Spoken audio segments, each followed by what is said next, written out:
How to change keyboard light color on HP Victus. Here's how to do it in just a few steps. Start by opening the OMEN Gaming Hub. This app comes pre-installed on most HP Victus laptops. If you don't have it, just download it from the Microsoft Store. Once inside, click on the Lighting tab in the sidebar. Here you'll find all the available lighting zones for your keyboard.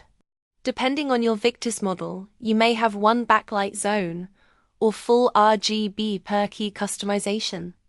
Now choose a lighting effect like static breathing wave or color cycle. You can select solid colors or go for dynamic patterns. For example, choose red for FPS games, blue for late night editing, or rainbow mode just for fun. Use the sliders to control brightness and effect speed. You can slow it down for a chill vibe or make it pulse during gaming sessions. Some modes even let you set different colors per key or row. Once you're happy, click Apply. Your keyboard will instantly update to your selected style. And you can return to this menu anytime to match your setup mood or playlist.